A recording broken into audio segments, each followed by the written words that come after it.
Did Trump really want war with Iran or was he manipulated? Because if you ask seasoned Middle East experts and watchers, there's one name that keeps coming up: Benjamin Netanyahu. Yes, that's the same man who has spent 3 decades warning the world that Iran is just months away from building a nuclear bomb. So, what changed now? Why did we see missiles fly only to have Trump slam the brakes? And was this whole war part of a much bigger political game? There's a lot to unpack here. Let's begin. Let's rewind a bit. It all started when Israel launched surprise attacks against Iranian nuclear sites while Iran was negotiating with United States over its nuclear program. Diplomats were talking peace when the first bombs were dropped. The very next thing, Netanyahu reportedly called Washington to join in. And Trump, he at last responded with Operation Midnight Hammer. US jets bombed Iranian nuclear facilities in what looked like a dangerous escalation. The world held its breath. Was this World War III at our doorstep? And then suddenly, a ceasefire. No victory parades, no regime change, just a weird theatrical, unfinished war. Now, does that sound familiar? Because it should.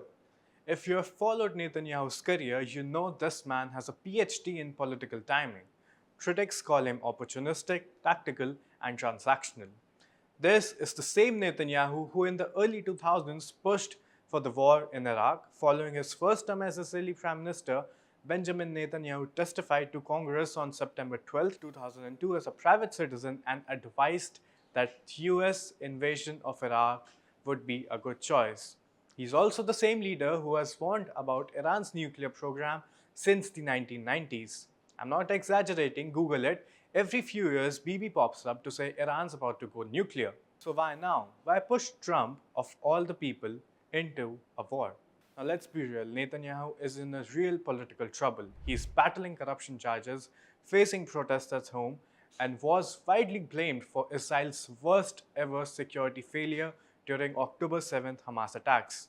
And thus, missiles had to fly towards Tehran. Headlines had to shift, domestic heat had to cool down. It's not conspiracy, it's simple, plain politics. Even Israeli analysts are saying it out loud now. The missiles fired at Iran landed on the Israeli opposition as well.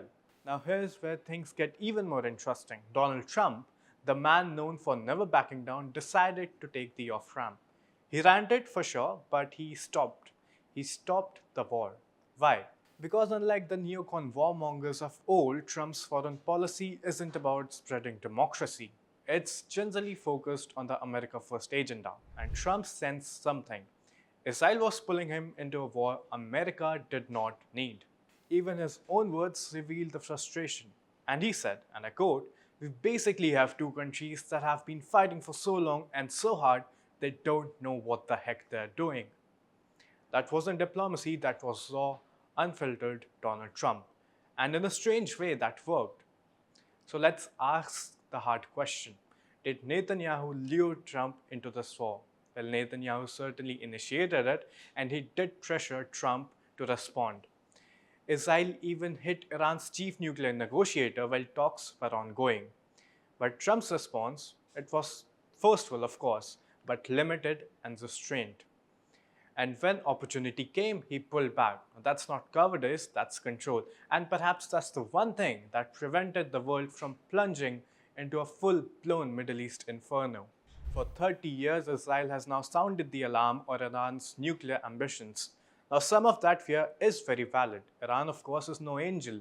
But history teaches us that wars built on fear, manipulation, or political survival rarely end well. And Trump's off-ramp might have been clumsy, of course, but it saved lives. And the next time a foreign leader whispers into an American president's ear, the question you must ask is, whose war is this really? Moreover, here's a fun little fact for you. Netanyahu's first speech warning about Iran's nuke, it was in 1992. That's almost 33 years ago. Now, Iran still doesn't have the bomb. Now, is that a coincidence? Maybe, or maybe, just maybe, we are all just caught up in a big, long episode of geopolitical Groundhog Day.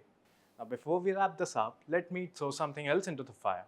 Folks, why do you think wars like these keep getting reheated? Let's talk numbers, the kind that do not lie. In 2024 alone, Saudi Arabia spent over $75 billion on defense. The UAE, a cool breezing $27 billion. Qatar is punching in with $11 billion, and even tiny Bahrain has a multi-billion dollar military tab. So here's the kicker. None of these countries are in active kinetic war zones. So what's going on? Are they paranoid? Maybe. Because here's the uncomfortable truth. No one likes to say it out loud. If the region isn't on the edge, who buys the weapons? And if weapons are not bought, who loses? I want you to start thinking about big global defense contractors, the missile makers, the satellite sellers, the lobbying firms that whisper into ears from DC to Tel Aviv to Beijing to New Delhi. When peace breaks out, their stocks go down.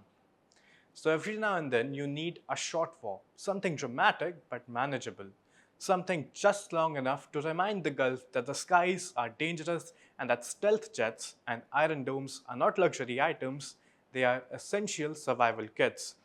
For this, Iran is the perfect bogeyman, unpredictable, proud, and isolated, easy to fear, easy to fund against. And Netanyahu, he has been writing that playbook for 30 years. That's why this is not about Trump or Netanyahu. This is the oldest trick in the book. Keep the fire smoldering so that the arms race never cools. Because in the Middle East, peace does not sell, but fear prints a lot of money. Now, if you like this breakdown, hit that subscribe button, give us a like, and drop your thoughts in the comments below. Do you think Trump was being smart, or was this all just a stumble? Either way, we'll be here breaking it down one headline at a time. Stay sharp, stay curious. Thanks for watching.